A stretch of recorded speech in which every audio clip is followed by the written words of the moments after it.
Hey guys, welcome back to my channel. Today's video is going to be the Sephora VIB sale recommendation. I think this is like the most wonderful time of the year when Sephora actually gives the people who buy stuff discounts. And this year it's a little bit different. If you are VIB Rouge, you actually get 2 weekends to shop. So you get 20% off between November 3rd and the 6th, and then you get another 20% off between November 10th through the 15th. So that's different this year. If you are a regular VIB, you get the 20% off between the 10th and the 15th of November.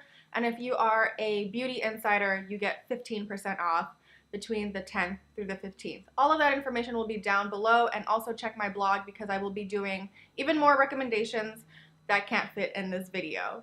So I have a lot to talk through, so let's just jump right in. This is the Origins Plantscription Serum. This is an anti-aging serum, and Heather, if you're watching this, you're right. I fell in love. I love this because of how hydrating it is, but it doesn't feel thick or heavy on the skin. They promise that you can see results within the first 2 weeks. I have been using it for about, 2 to 3 weeks now, and my skin just absolutely loves it.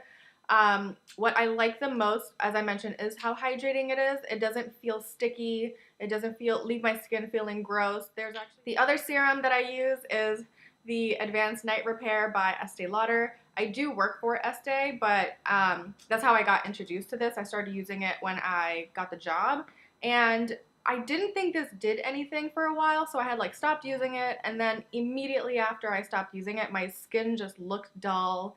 People were asking me if I'm tired, which don't ask anybody if they're tired. That's rude AF. But yeah, it's just so good, and I started to reuse this recently because I integrated Differin gel into my skincare routine, and my skin went nuts. Remember that I had ANR in my arsenal, and it made the world of difference because it has hyaluronic acid in it, so it just kind of sucks up your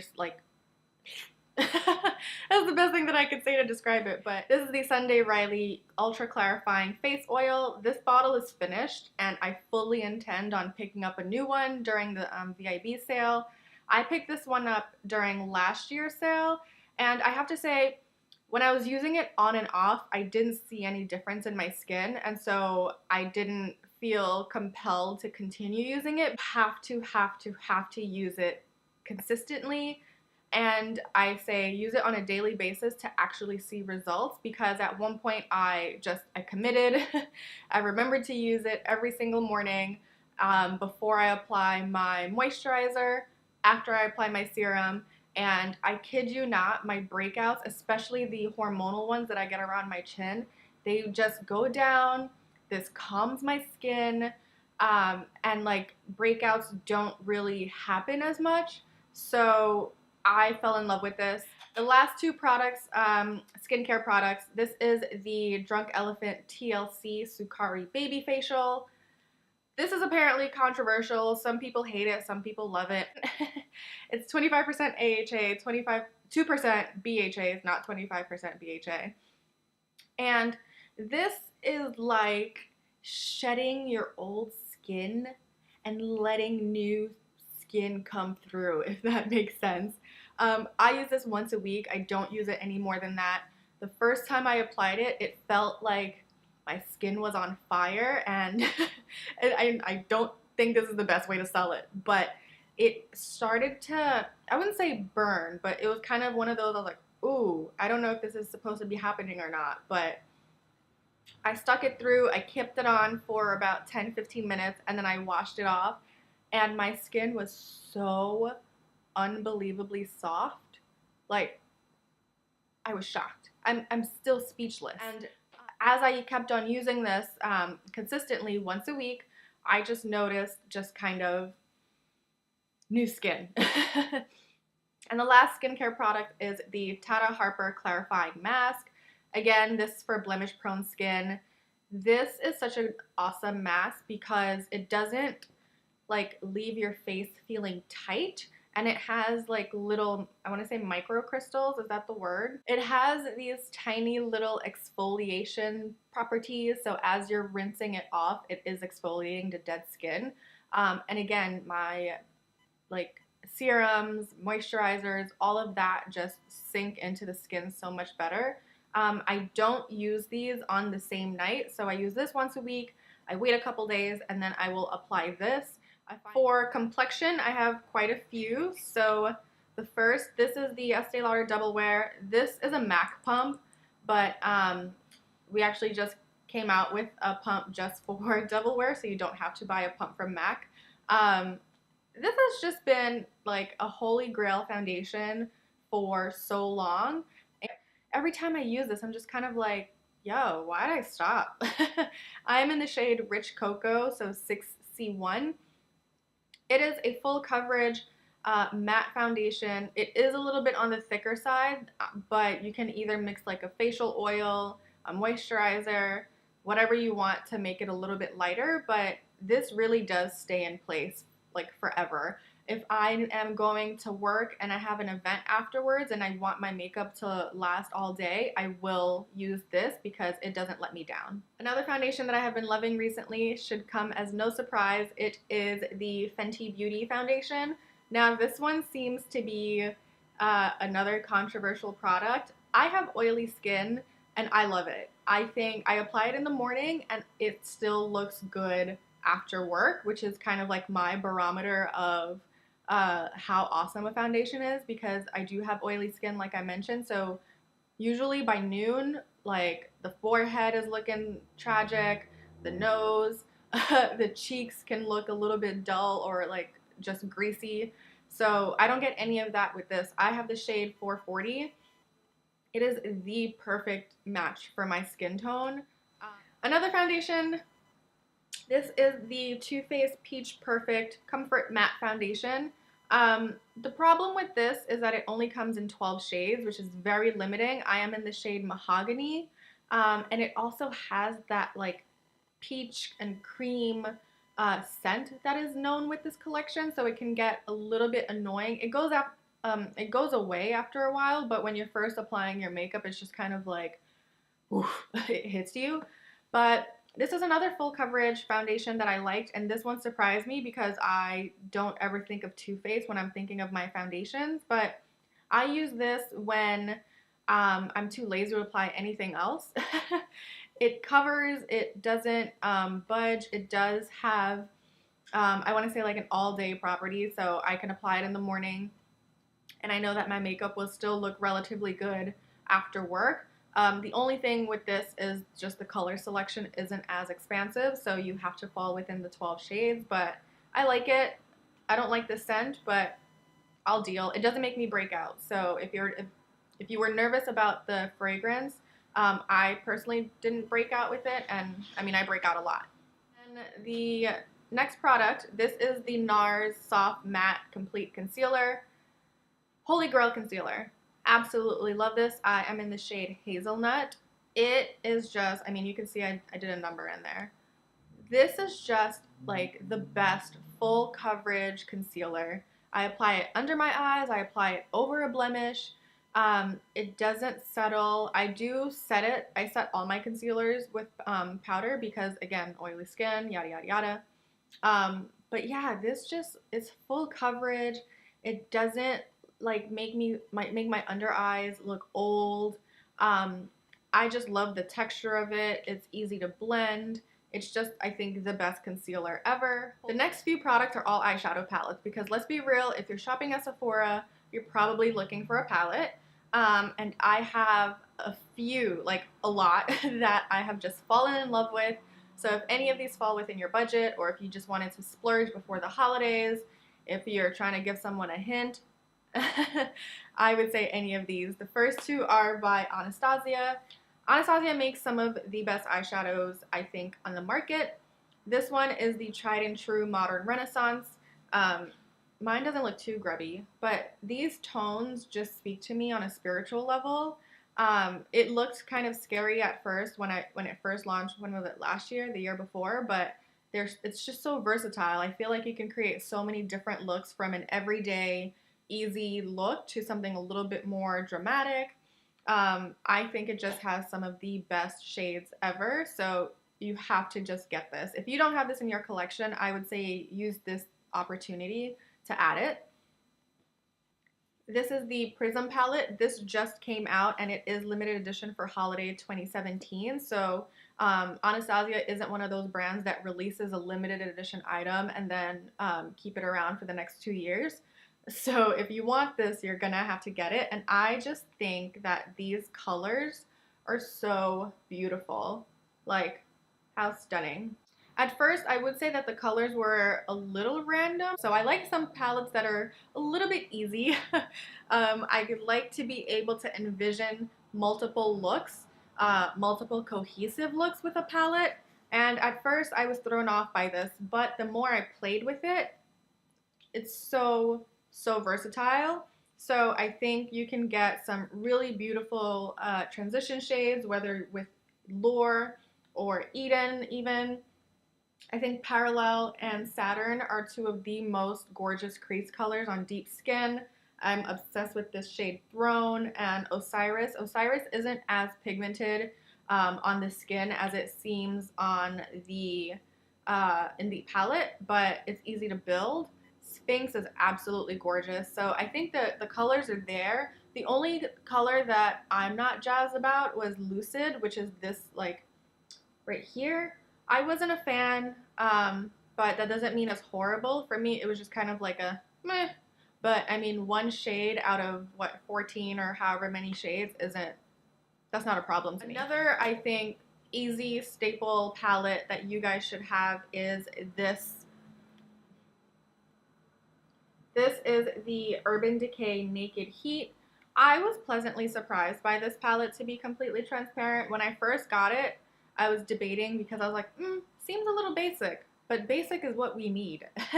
I mean, I need another warm toned palette, like I need a hole in my head, but this, I just found myself reaching for this specifically because Urban Decay is another one that has some really great pigmented eyeshadows, and their Naked series are, I think, some of the best on the market.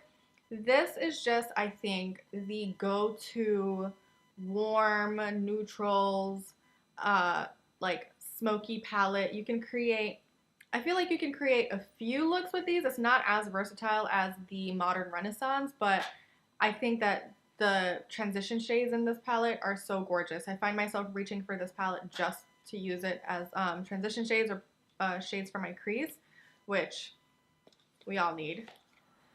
The next few palettes I wouldn't say are essentials, but they are definitely stuff. They are definitely a few that I think adds a little bit of pizzazz to your makeup collection. The first one is the Huda Beauty Desert Dusk eyeshadow palette. When I first saw this, I was just kind of like, I need it. I need it so badly. This just allows you to create so many different beautiful eye looks.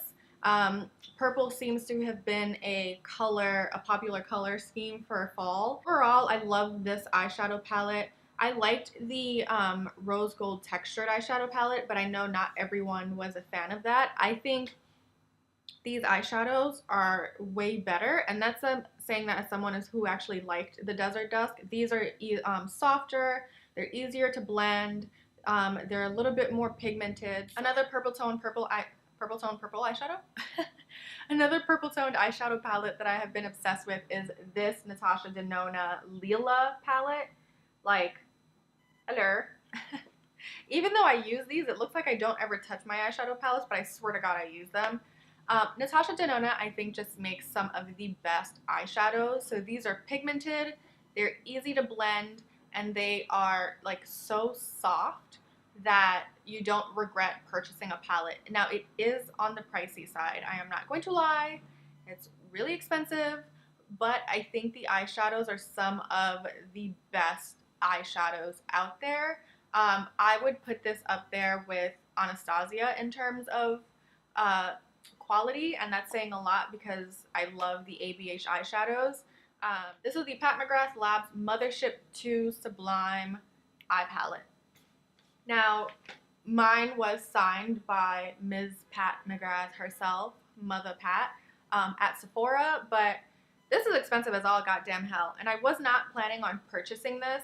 I was kind of like, $125 for such a small palette when the Natasha Denona costs maybe $4 more and you get more shades. Hard pass. Until I swatched them in Sephora and I was just kind of like, oh, Pat, girl, could have warned me. I think these are so stunning. The shimmer in them is so impactful, and they're buildable, so you can get some really, really gorgeous holiday looks with this palette. There's another one that's on my wish list. I'm probably not going to get it because I said I'm gonna no buy. But it is just so absolutely gorgeous. The eyeshadows are buttery. They're so smooth. And if you kind of mist your brush with Fix Plus before you go in, it just creates the most gorgeous jewel toned on your eyes. The last two palettes are kind of out there for me because if you know me personally, if you follow me on Instagram or on Twitter, you know that I'm not really one for like bam, but I have been feeling so inspired, especially by these two eyeshadow palettes, that I just had to get them.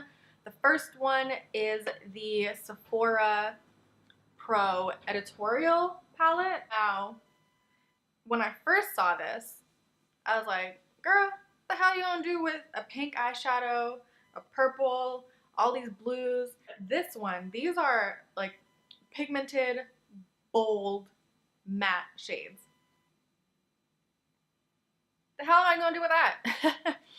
But I saw a few tutorials on YouTube that completely changed my mind, and like the more I thought about it, the more I wanted this palette, because I don't have a lot of colors in my makeup collection, or at least a lot of bright colors like this. So I feel like this is my one-stop shop to have all of the like wild and crazy colors that so that way I don't have to purchase multiple different palettes, if you know what I mean. So this one, if you can get this with the 20% off, I think you'll be so happy because you won't have to purchase like a bajillion different colorful eyeshadow palettes that you're probably never going to use. You have your one and you're done.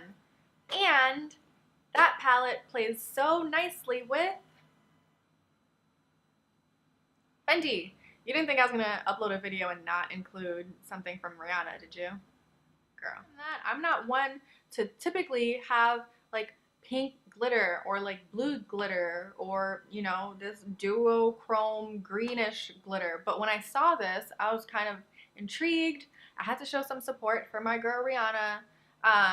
And I thought about it. Again, it's the same frame of thinking for this guy. I don't have a lot of glitter, so if I can just buy this one palette where I have kind of a selection of glittery shades, then that way I don't feel the need to go out and buy a palette that maybe has one shade or two shades. I'm actually happy that this doesn't have a lot of matte shades because I do have so many, to be completely frank. This is one thing that my makeup collection was missing. You guys just saw how many palettes I whipped out. I have a ton more, so I don't need any more matte eyeshadows.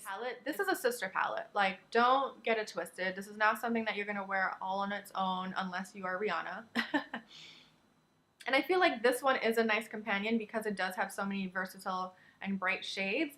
This is more also what I would say kind of like a lid topper. I have been wearing it on top of a glitter glue, and I find that that just really makes it pop. I don't get a ton of fallout. If I'm not using a glitter glue, I just mist my brush with Fix Plus, and I'm able to get the like nice color payoff. If I don't, I like this. The only thing I don't like is the packaging. It's very fingerprinty.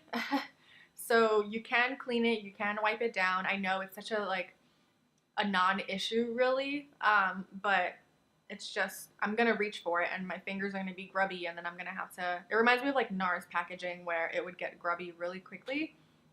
That's my only gripe with the palette, but I love it. I am wearing it today. I think it's stunning. I think Rihanna did a good job. It isn't, and that's my recommendations. I hope this video isn't too long.